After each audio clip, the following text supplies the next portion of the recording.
Students, நம்ம இந்த வீடியோல சிபிஎஸ்இ கிளாஸ் 9 ஸ்டூடெண்ட்ஸ்க்கான நியூ டெக்ஸ்ட் புக்ல சாப்டர் 2 எக்ஸசைஸ் 2.3 இந்த எக்ஸசைஸ்ல பார்க்க போறோம். 2.3 பார்க்க போறோம். இதுக்கு முன்னாடி இருக்க எல்லா எக்ஸசைஸும் நம்ம சேனல்ல இருக்கு. தேவைப்பட்ட ஸ்டூடெண்ட் பார்த்துக்கோங்க. A student has rupees 500 in her saving bank account.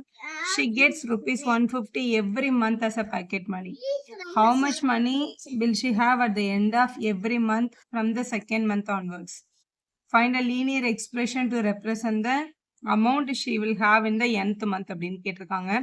So initial amount அவகிட்ட பேங்க்ல இருக்கிறது வந்து 500 ருபீஸ்ன்னு கொடுத்துருக்காங்க. ஸோ 500 ருபீஸ் எழுதிக்கலாம். எவ்ரி மந்த் அவளோட பேக்கெட் மணி எவ்வளோ அப்படின்னா 115 கொஸ்டின்ல கொடுத்துருக்காங்க. ஸோ இங்கே 115 எடுத்து இப்போ ஒரு மந்தோட எண்ட்லையும் எவ்வளோ அமௌண்ட் வந்து அவங்களுக்கு இருக்கும் அப்படின்றத கண்டுபிடிக்க சொல்லியிருக்காங்க. ஸோ இப்படி எழுதிக்கலாம் அதை. ஸோ செகண்ட் மந்த் ஆன்வர்ட்ஸ்லேருந்து எவ்வளோ அமௌண்ட் அவங்க கிட்ட வரும் அப்படின்னு கேட்டிருக்காங்க. ஸோ செகண்ட் மந்தோட எண்டில் அவங்க கிட்ட ஆல்ரெடி பேங்க்ல வந்து 500 ருபீஸ் இருக்கு. ப்ளஸ் ஃபர்ஸ்ட் மந்த்துக்கு ஒரு 150 கிடைச்சிருக்கும். செகண்ட் மந்த்துக்கு இன்னொரு 150 கிடைச்சிருக்கும்ல. அப்போ 2 டைம்ஸ் 150 ருபீஸ் அவங்களுக்கு கிடைச்சிருக்கும். அப்போ 500 ப்ளஸ் 2 டைம்ஸ் 150, 2ஐயும் 150 மல்டிபிள் பண்ணும்போது 300 கிடைக்கும். ஸோ ஆட் பண்ணால் 800. அப்போ ருபீஸ் 800 அவங்க அக்கௌண்ட்ல இருக்கும். At the end of the third மந்த்னு கேட்டாங்கன்னா ஃபர்ஸ்ட் அக்கௌண்ட்ல இருந்த பேலன்ஸ் வந்து 500. மூணாவது மாதம் போது 3 தடவை உங்களுக்கு பேக்கெட் மணி வந்திருக்கும். அப்போ 3 டைம்ஸ் 150 மல்டிபிள் பண்ணி நம்ம ஆட் பண்ணோம். 500 அப்படியே இருக்கட்டும். இங்கே மல்டிபிள் பண்ணும்போது 450 கிடைக்குது. ஸோ ஆட் பண்ணும்போது 950. ஸோ ஃபோர்த் மந்த்தில் அதே மாதிரி பேக்கெட் மணி ஆல்ரெடி சேவிங் 500. பேக்கெட் மணி வந்து 4 டைம்ஸ் 150 கிடைச்சிருக்கும். ஸோ இதை மல்டிபிள் பண்ணும்போது 600 கிடைக்குது. ஸோ ஆட் பண்ணிடலாம். ஸோ இந்த அமௌண்ட் 1100 கிடைக்குது. இந்த மாதிரி வந்துட்டே இருக்கும். ஸோ அண்ட் ஸோ ஆன் அப்படின்னு போட்டுருங்க. கடைசி என்ன கேட்டிருக்காங்கன்னா find a linear expression to represent the amount she will have after nth month அப்படின்னு கேட்டிருக்காங்க. அப்போ nth மந்த்துக்கு அப்புறம் உங்ககிட்ட எவ்வளோ மணி இருக்கும் அப்படின்றத கண்டுபிடிக்கணும்னா சேவிங்ல இருந்த அந்த 500 அப்படியே இருக்கும். n மந்த்துக்கு அப்புறம் அப்படின்றதுனால n டைம்ஸ் 150 என்ன ஆகும், மல்டிபிள் ஆகும். ஸோ இதுதான் நம்மளோட எக்ஸ்பிரஷன். ஸோ இது லீனியர் ஃபார்ம்ல இது வேரியபிள் இங்கே இருக்கிறதுனால இதை 150n + 500 அப்படின்னு நம்ம எழுதிக்கலாம். கொஸ்டின் நம்பர் 2 பார்க்கலாம். A rally start with 120 members. Each hour 9 members drop out of the group. How many members will remain after 1 hour, 2 hour and 3 hours? Find the linear expression to represent the number of members at the end of nth hour அப்படின்னு கேட்டிருக்காங்க. இனிஷியலாக ரேலியில் இருந்த members வந்து 120. Members leaving every hour வந்து 9 members leave ஆகிட்டே இருக்காங்க.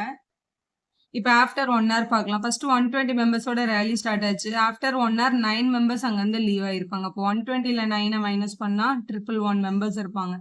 So after second hour பார்க்கலாம். Second ஹவர்ஸ்க்கு 2 ஹவருக்கு அப்புறம் எவ்வளோ மெம்பர்ஸ் ரேலியில் இருந்திருப்பாங்கன்னா இனிஷியலாக 120 மெம்பர்ஸ் இருந்தாங்க. அதில் 2 தடவை 9 மெம்பர்ஸ் லீவ் ஆயிருப்பாங்க. அப்படி யோசிங்க. இந்த நம்பர்லேருந்து அப்படியே 9 மைனஸ் பண்ணலாம். மைனஸ் பண்ணலாம், நம்ம கரெக்டாக தான் வரும். ஆனால் nth டைம் கண்டுபிடிக்கிற கஷ்டமாக இருக்கும். அதனால இப்படி யோசிங்க. ஸோ 120ல் 9 2s are 18 மைனஸ் பண்ணும்போது நமக்கு 102ன்னு கிடைக்குது. So third hour after third hour வந்து எவ்வளோ பேர் ரேலியில் இருப்பாங்கன்னா ஃபர்ஸ்ட் இனிஷியலாக 120 மெம்பர்ஸ் இருந்திருக்காங்க. ஒரு ஹவராக 9 மெம்பர்ஸ் போயிட்டே இருக்காங்கல்ல. அப்போ 3 hourல 3 டைம்ஸ் 9 மெம்பர்ஸ் லீவ் ஆயிருப்பாங்க. அப்படி யோசிச்சு 120 - 27 அப்படின்னு எழுதுனீங்கன்னா 93 கிடைக்கும். 93 மெம்பர்ஸ் இருப்பாங்க at the end of third hour. So and so on. இதே மாதிரி ஒரு ஹவரும் 9 மெம்பர்ஸ் வந்து போயிட்டே இருக்காங்க. இப்போ கேள்வியில் என்ன கேட்டிருக்காங்கன்னா ஆஃப்டர் n hour எவ்வளோ மெம்பர் இருப்பாங்க அப்படின்றத லீனியர் ஈக்குவேஷனாக எழுத சொல்லியிருக்காங்க. ஸோ ஆஃப்டர் nth ஹவர்னு வச்சுக்கோங்களேன். n ஹவர்ஸ்க்கு அப்புறம் அங்கே எவ்வளோ பேர் இருப்பாங்கன்னா இதே பேட்டர்னில் இனிஷியலாக 120 மெம்பர்ஸ் இருந்தாங்க. அப்போ 9 மெம்பர்ஸ் வந்து n டைம்ஸ் லீவ் ஆகிருப்பாங்க அப்படின்னு யோசிக்கணும். ஸோ இதை வந்து நம்ம ஒரு எக்ஸ்பிரஷனாக எழுதும்போது member at the nth hour equal to 120 - 9n அப்படின்னு எழுதிட்டோம்னா இதுதான் நம்மளோட சரியான எக்ஸ்பிரஷன். அடுத்த கொஸ்டின் நம்பர் 3 பார்க்கலாம். Suppose the length of a rectangle is 13 centimetre. Find the area if the breadth is 12, 10, 8ன்னு 3 டிஃப்ரெண்ட் கொஸ்டின்ஸ் கேட்டிருக்காங்க. Find the linear pattern representing area of the rectangle அப்படின்றதையும் கேட்டிருக்காங்க. ஸோ கொஸ்டின்ல லென்த் வந்து 13 அப்படின்றத constant அவங்க use பண்ணியிருக்க சொல்லியிருக்காங்க. அதை அவங்க மாற்றவே இல்லை. பிரெத்துக்கு பதிலாக மட்டும் தான் இந்த டிஃப்ரெண்ட் யூனிட்ஸ் எடுக்க சொல்லியிருக்காங்க இல்லையா. So length of the rectangle வந்து 13 சென்டிமீட்டர் கான்ஸ்டன்ட்டாக அவங்க கொடுத்தது. நம்ம கண்டுபிடிக்க வேண்டியது வந்து ஏரியா ஆஃப் த ரெக்டாங்கிள். ஏரியாவோட ஃபார்முலா என்ன? லென்த் இன்ட்டு பிரெத், இது நம்ம சின்ன கிளாஸ்லேயே படிக்கிற ஃபார்முலா தான். லென்த் இன்ட்டு பிரெத் தான் நம்மளோட ஏரியா. ஸோ லென்த்தையும் பிரெத்தையும் மல்டிபிள் பண்ணணும்.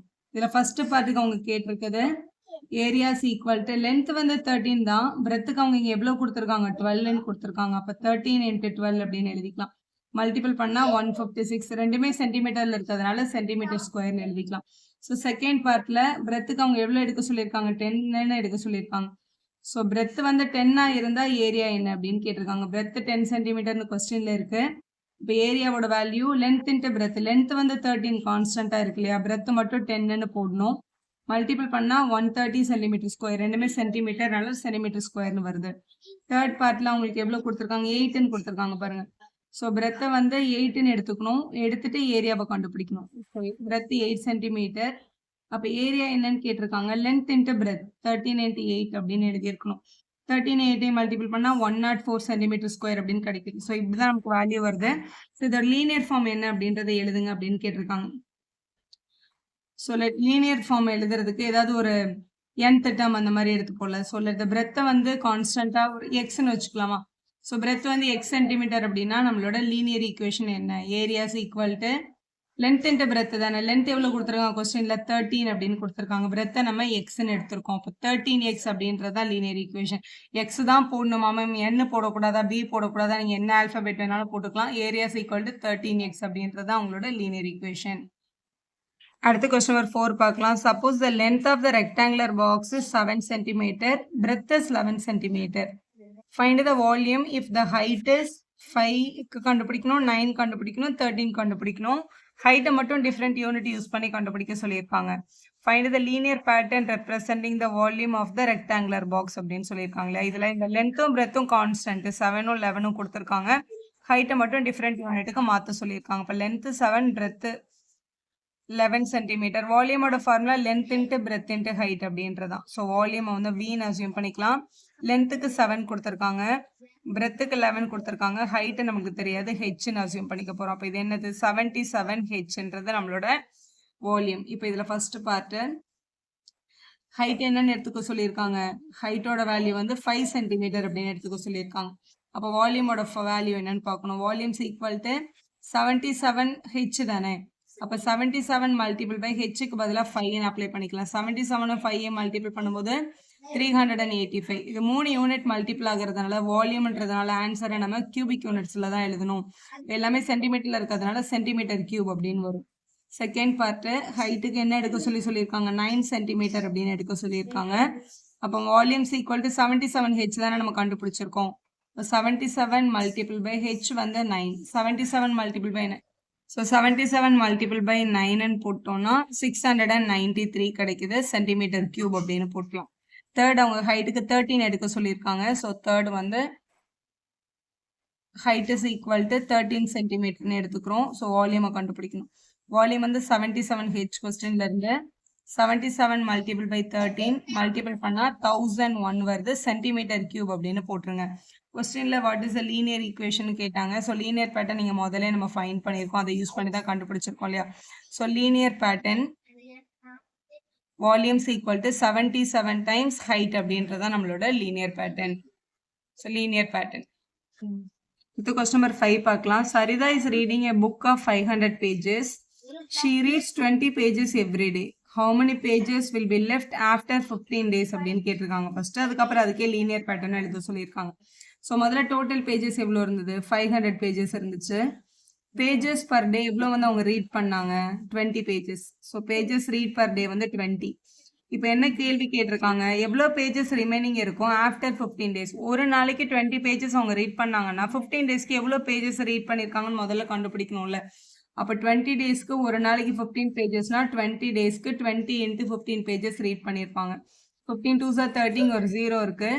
அப்போ 300 பேஜஸ் வந்து ரீட் பண்ணியிருப்பாங்க 15 டேஸில். அப்போ எவ்வளோ பேஜஸ் ரிமைனிங் இருக்கும் அப்படின்றதான் நம்மளோட கொஸ்டினில் கேட்டிருக்காங்க. ஸோ பேஜஸ் லெஃப்ட்னு போட்டுக்கோங்க. இன்னும் ரீட் பண்ணாமல் இருக்கிற பேஜஸ் புக்கில் இருந்த பேஜஸ் வந்து 500, அவங்க 15 டேஸில் ரீட் பண்ணது வந்து 300. ஸோ மைனஸ் பண்ணிட்டோம்னா 200 பேஜஸ். அப்போ இன்னும் 200 பேஜஸ் வந்து ரீட் பண்ணாமல் இருக்குது அப்படின்றத நம்ம கண்டுபிடிக்கிறோம். இதில் என்ன கேட்குறாங்க express this as a linear pattern அப்படின்னு கேட்டிருக்காங்க. ஸோ இது வந்து 15 டேஸ்க்கு இந்த பேட்டர்ன் வருதுன்னா அப்போ ஆஃப்டர் n டேஸ் அப்படின்றத நம்ம எழுதணும். ஆஃப்டர் ஏதாவது ஒரு வேரியபிள் வச்சு டேஸ் எழுதணும், அதுக்கு பேர் தான் expression. Let pages read in N days.